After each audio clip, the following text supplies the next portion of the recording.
Assalamualaikum warahmatullahi wabarakatuh. Saya Nurdin HK19B akan menjelaskan peristiwa penting yang terjadi di Indonesia. Banyak peristiwa penting dalam sejarah Indonesia yang perlu diketahui oleh masyarakat, tentunya untuk generasi muda, yaitu terkait dengan gerakan 30 September atau yang kita kenal dengan G30 SPKI. Peristiwa G30 SPKI atau biasa disebut dengan Gerakan 30 September merupakan salah satu peristiwa pemberontakan komunis yang terjadi pada bulan September sesudah negara Indonesia merdeka. Peristiwa G30 SPKI terjadi malam hari, tepatnya pada tanggal 30 September tahun 1965. Dalam sebuah kudeta, setidaknya ada 7 perwira tinggi militer yang terbunuh dalam peristiwa tersebut. Saya Andri Sato, HK19C. Peristiwa G30 SPKI tetap menjadi perdebatan antara benar atau tidaknya Partai Komunis Indonesia yang bertanggung jawab dalam peristiwa tersebut. Latar belakang G30 SPKI, Partai Komunis Indonesia atau PKI merupakan partai komunis yang terbesar di seluruh dunia. Di luar Tiongkok, di Uni Soviet, sampai pada tahun 1965 anggotanya berjumlah sekitar 3,5 juta ditambah 3 juta dari pergerakan pemudanya. PKI juga mengontrol pergerakan serikat buruh yang mempunyai 3,5 juta anggota dan pergerakan petani, barisan tani Indonesia yang mempunyai 9 juta anggota, termasuk pergerakan wanita atau Gerwani, organisasi penulis dan artis, dan pergerakan sarjana PKI mempunyai lebih dari 20 juta anggota pendukung. Pada bulan Juli 1959, Parlemen dibubarkan dan Soekarno menetapkan konstitusi di bawah dekret Presiden, sekali lagi dengan dukungan penuh dari PKI. Ia memperkuat tangan angkatan bersenjata dengan mengangkat para jenderal militer ke posisi-posisi yang penting. Soekarno menjalankan sistem demokrasi terpimpin. PKI menyebut demokrasi terpimpin Soekarno dengan hangat dan anggapan bahwa dia mempunyai mandat untuk persekutuan konsepsi, yaitu antara nasionalis, agama, dan komunis yang dinamakan Nasakom. Bismillahirrahmanirrahim. Assalamualaikum warahmatullahi wabarakatuh. Saya Samin Sobandi dari kelas HK19. Sejak tahun 1964 sampai menjelang meletusnya G30S telah beredar isu sakit parahnya Bung Karno. Hal ini meningkatkan kasakusuk dan isu perbuatan kekuasaan apabila Bung Karno meninggal dunia. Namun menurut Subandrio Aidit tahu persis bahwa Bung Karno hanya sakit ringan saja. Jadi hal ini bukan merupakan alasan PKI melakukan tindakan tersebut. Pada tahun 1960 keluarlah Undang-Undang Pokok Agraria. Undang-Undang Pokok bagi hasil. Undang-undang bagi hasil yang sebenarnya merupakan kelanjutan dari Panitia Agraria yang dibentuk pada tahun 1946. Panitia Agraria yang menghasilkan UPA terdiri dari wakil pemerintahan dan wakil berbagai ormas yang mencerminkan 10 kekuatan partai politik pada masa itu. Walaupun undang-undangnya sudah ada, namun pelaksanaan di daerah tidak jalan sehingga menimbulkan gesekan antara para petani penggarap dengan pihak pemilik tanah yang takut terkena UUPA. Melibatkan sebagian massa pengikutnya dengan melibatkan backing aparat keamanan. Peristiwa di Klaten yang tersebut berbagai aksi sepihak dan kemudian digunakan sebagai dalih oleh militer untuk membersihkannya. Keributan antara PKI dan Islam tidak hanya NU, tapi juga dengan Persis dan Muhammadiyah. Itu dasarnya terjadi di hampir semua tempat di Indonesia. Di Jawa Barat, Jawa Timur, dan di provinsi-provinsi lain juga terjadi hal demikian.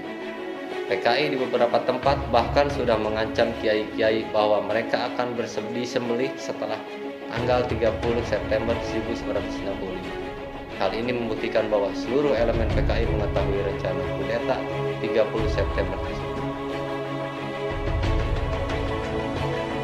Latar belakang G30 SPKI perlu ditelusuri sejak masuknya paham komunisme, Marxisme, Leninisme ke Indonesia awal abad ke-20.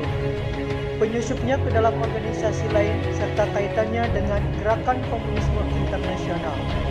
Dalam hal-hal mendasar dari politik PKI di Indonesia, ini merupakan pelaksanaan pemerintah dari pimpinan gerakan komunisme internasional.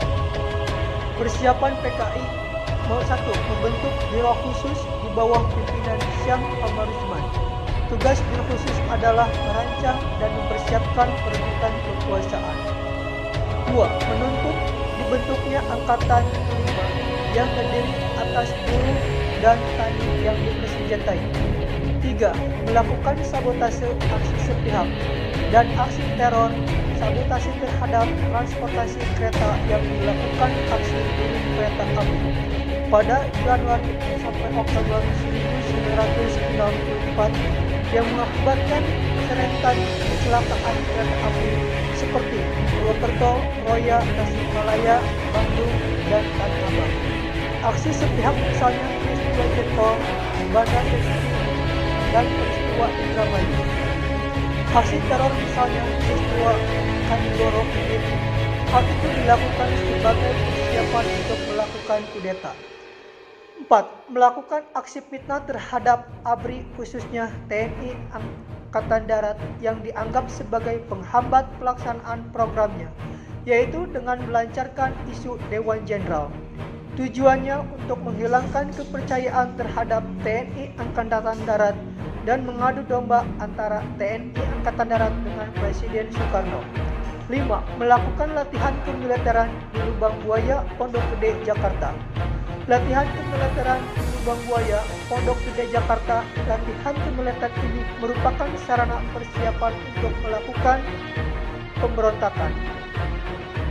Kronologis cerita singkat peristiwa dari G30 SPKI.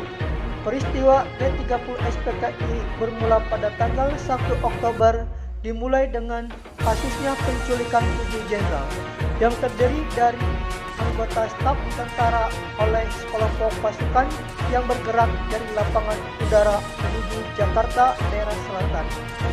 3 dari 7 jenderal tersebut diantaranya telah dibunuh rumah mereka masing-masing, yakni Ahmad Yani, MT Haryono, dan Devi Panjaitan.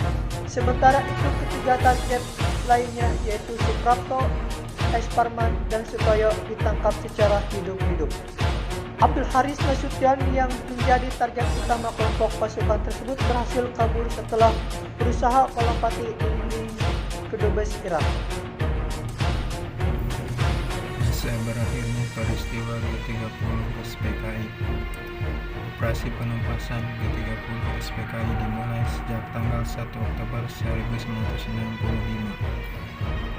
Gedung RRI Pusat dan Kantor Pusat Telekomunikasi dapat disebut kembali tanpa pertumpahan darah oleh satuan RPK KAD di bawah pimpinan Kolonel Sarwo Edi Wibowo. Pasukan para Kujang 328 Siliwangi dan dibantu pasukan kavaleri setelah diketahui bahwa basis G30 SPKI berada di sekitar Halim Perdana Kusuma. Sasaran diarahkan ke sana. Pada tanggal 2 Oktober, Halim Perdana Kusuma diserang oleh satuan RPKAD di bawah komando Kolonel Sarwo Edi Wibowo atas perintah Majen Soeharto. Pada pukul 12.00 seluruh tempat itu telah berhasil dikuasai oleh TNI Angkatan Darat. Pada hari Minggu tanggal 3 Oktober 1965, pasukan RPKAD yang dipimpin oleh Mayor C.I. Santoso berhasil menguasai daerah Lubang Buaya. Setelah usaha pencarian perwira TNI Angkatan Darat dipergiat dan atas petunjuk Kopral 1 Polisi Sukirman yang menjadi tawanan G30 SPKI, tetapi berhasil melarikan diri. Didapat keterangan bahwa para perwira TNI Angkatan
tersebut dimakamkan di Taman Makam Pahlawan Kalibata yang sebelumnya disemayamkan di Markas Besar Angkatan Darat.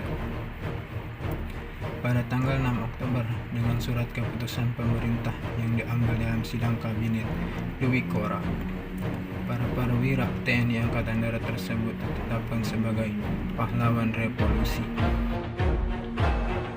Peristiwa G30 SPKI sejatinya tidak terlepas dari kejadian penculikan petinggi-petinggi TNI Angkatan Darat pada saat itu. Mereka diasingkan dan dibantai tanpa belas kasihan di lubang bom. Berikut nama-nama TNI yang menjadi korban pembantaian G30 SPKI. Yang pertama, Panglima Angkatan Darat Letnan Jenderal TNI Ahmad Yani. Yang kedua, Mayor Jenderal TNI L. Suprapto. Yang ketiga, Mayor Jenderal TNI M. Mariono. Yang keempat, Mayor Jenderal TNI Suswondo Parman. Yang kelima, Brigadir Jenderal TNI Teddy Panjaitan. Yang keenam, Brigadir Jenderal TNI Sutoyo Siswo Miharjo. Dan yang ketujuh, Letnan Diere Penjara. Adapun tujuan daripada gerakan G30 SPKI ini, yang pertama bahwa gerakan ini adalah perbuatan PKI dalam rangka usahanya untuk merebut kekuasaan negara Republik Indonesia dengan memperalat oknum ABRI pada saat itu sebagai kekuatan fisiknya, dan tidak pernah terlepas dari tujuan PKI untuk membentuk pemerintahan komunis. Yang kedua, bahwa tujuan tetap komunis, negara non komunis adalah merebut kekuasaan negara dan mengkomuniskannya.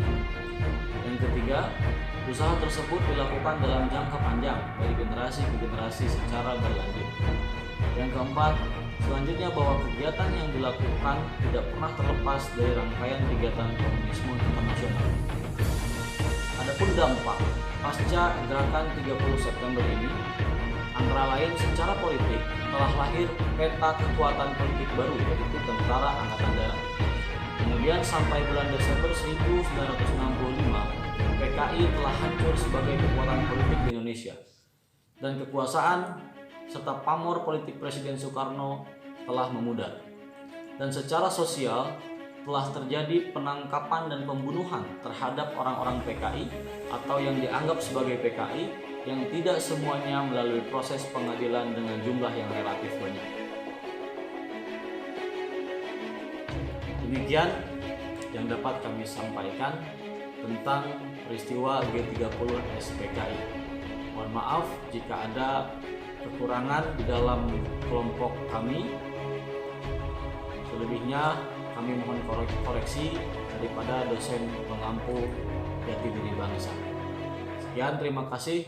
Assalamualaikum warahmatullahi wabarakatuh.